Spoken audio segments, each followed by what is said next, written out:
Oui, c'est un orchestre que, comme je dis, je le connais sans le connaître.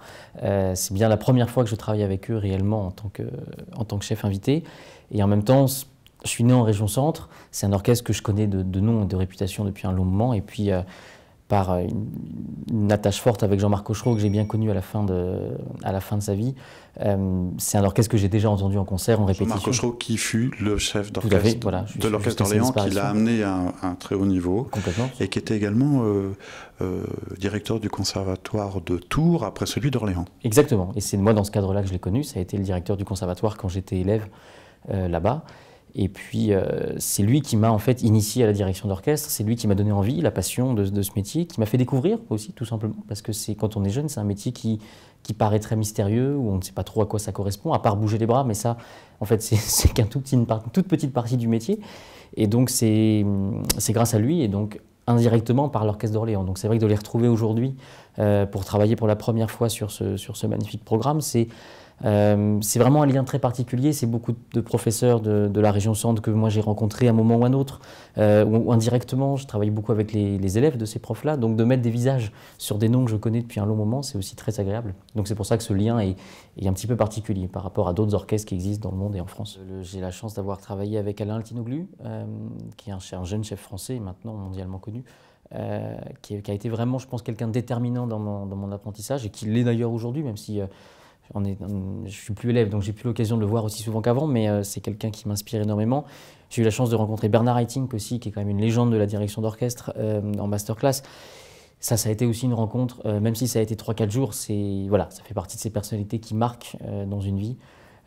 Voilà, il a une humanité, un calme, une sérénité, et en même temps un charisme assez incroyable. Et puis sur d'autres chefs que j'ai pu, alors j'ai pas la prétention de dire que je les ai rencontrés, je les ai vus en tout cas, c'est Philippe Jordan à l'Opéra de Paris, que j'ai vu en répétition et en concert, et ça c'est pour moi une personnalité assez incroyable. Un autre qui est pour moi une idole pas possible, c'est Simon Rattle, bien sûr, à Berlin, que j'ai pu voir 2-3 fois en concert.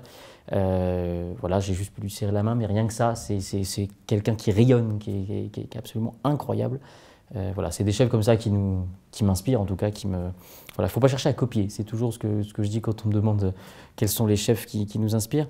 C'est vraiment les observer, prendre tout ce qu'on aime chez eux, et puis vraiment s'inspirer, mais jamais chercher à copier, puisque la direction d'orchestre, c'est quand même quelque chose de très très personnel. Marius Tegor, j'ai eu la chance de l'assister pendant 4 années, lorsqu'il était directeur musical de l'Orchestre des Jeunes du Centre. Voilà, ça a été aussi une rencontre magnifique, parce que j'étais encore assez jeune quand moi je l'ai rencontré, j'avais 23-24 ans je crois, et ça a été musicalement ça a été un choc, parce que j'avais jamais vu d'aussi près un chef travailler de cette façon-là. Pour moi ça a été quelque chose de tout à fait nouveau. Quand on est jeune chef, on nous apprend toujours à bouger les bras, à être vraiment concentré là-dessus, et moi j'étais un peu focalisé là-dessus. Et lui m'a apporté tout un éclairage musical nouveau, c'est-à-dire qu'il passait d'abord par la musique, et puis après les bras, ils étaient là au service de la musique. Mais on m'avait un peu appris l'inverse pendant un long moment, et puis c'est peut-être nécessaire au début de passer par là. Mais lui, ça a été un vrai choc de le voir travailler, et une vraie source d'inspiration pendant les quelques années que j'ai pu le côtoyer à l'Orchestre des Jeunes du Centre. Oui. En tant que jeune chef, on est très souvent amené à travailler avec des amateurs, parce que c'est là où on peut faire nos premières expériences, en fait, tout simplement. Et c'est un milieu qui est formidable, parce que plein d'énergie, plein de dynamisme, plein d'entrain. Tous les musiciens amateurs, quel que soit leur âge d'ailleurs, qu'ils soient jeunes ou plus anciens, ont cette passion de la musique. Et donc, quand ils viennent faire un projet, ils ont cette motivation. Donc, j'ai créé mon ensemble, en fait, à Tours, l'ensemble Cartésix, quand je suis rentré au CNSM de Paris. Donc voilà, on a créé cet ensemble-là avec des jeunes musiciens qui sont maintenant amateurs ou jeunes professionnels, voire même professionnels depuis quelques années maintenant pour d'autres. Voilà, cet ensemble continue d'exister d'ailleurs de temps en temps. Et puis j'ai dirigé pendant un long moment l'Orchestre des Grandes Écoles à Paris. Voilà, donc là ça a été aussi un vrai choc. Je parle beaucoup de choc aujourd'hui, mais ça a été des vraies rencontres absolument incroyables, parce que c'est des jeunes qui avaient à peu près le même âge que moi, mais qui avaient un parcours complètement différent. Il y avait des avocats, des ingénieurs, des architectes, des médecins aussi, et ils se réunissent tous autour de la musique, mais c'est une bouffée d'oxygène. Dans ma semaine, c'était une bouffée d'oxygène quand on répétait, parce que ça permettait, aux pauses, on n'entendait pas parler toujours de musique. On entendait parler de droit, de médecins, de médecine, et ça c'était passionnant de pouvoir discuter de tout ça avec eux, d'avoir leur vision de la musique, leur vision de l'art. Et ça enrichit énormément, je trouve. Et ça, pour être honnête, depuis 1 an et demi, je n'ai plus tellement l'occasion de travailler avec des amateurs. Et c'est quelque chose qui manque, je trouve. En tout cas, c'est un vrai manque pour le moment. Et j'espère avoir l'occasion de renouveler ça dans les prochaines années. Je suis ravi de partager ce programme avec Takuya, qui est un pianiste d'abord exceptionnel. Et puis, je pense que c'est pas à démontrer vu son parcours.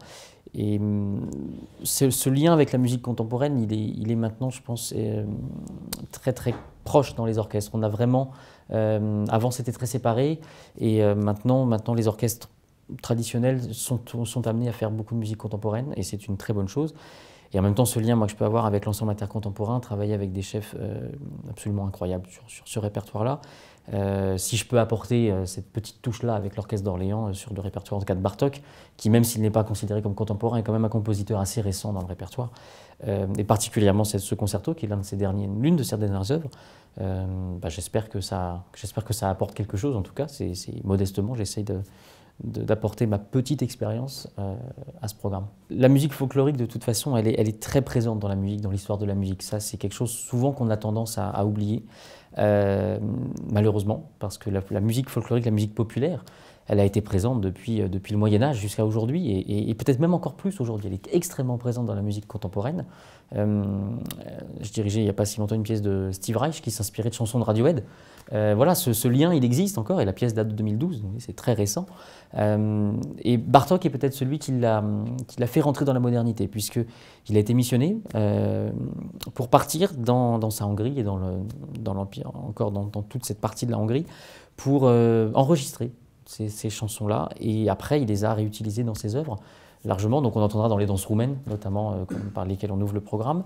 Et puis Kodály a fait la même chose, et ce qu'on entend énormément dans ces danses de Galanta à la fin de ce programme. Alors le lien avec Beethoven, c'est particulièrement sa première symphonie. Ce qui est extraordinaire avec Beethoven, c'est que dès qu'on ouvre une symphonie de Beethoven, on se dit c'est ma préférée. Voilà, on ouvre la 7e, c'est la meilleure. On ouvre la 5e, en fait, on se dit non, c'est celle-ci la meilleure. La 3e, c'est pareil. La première, c'est pareil. Elle est très souvent négligée. Ça, je trouve ça toujours dommage que les 2 premières symphonies de Beethoven soient un peu marginalisées en disant c'est des symphonies de jeunesse ou tournées vers Haydn. Mais c'est très proche de Haydn, mais tout est là. La 9e est là. Les idées, c'est bien sûr, il va les développer. Il va prendre le temps par la suite de faire ces symphonies absolument exceptionnelles. Mais tout est là, et voilà. Et à chaque fois que je suis en train de faire cette symphonie, je me dis c'est la plus extraordinaire de toutes. Et puis demain, je vais faire la 5e, et je dis c'est celle-ci, bien sûr. C'est ça qui est assez génial voilà. Ce qui n'est pas forcément le cas chez Mozart, chez Haydn, où il y en a, voilà, avec tout le respect que j'ai, et qui sont peut-être supérieurs, qui ont une qualité d'écriture, une qualité musicale qui sont peut-être supérieures à d'autres. Voilà, chez Beethoven, il n'y a pas cette différence. Elles sont toutes extraordinaires. Et le relier Bartók-Beethoven, c'est un lien qui est à la fois qui est très mystérieux, en même temps très naturel. Quand on passe de l'un à l'autre, et on l'a fait beaucoup en répétition, c'est simple en fait. Pourtant le langage n'est pas le même, mais il y a une influence qui est là, manifeste. Et Bartók bien sûr aimait Beethoven, ça on le sait, et le lien il est assez simple, très simple. Ouais.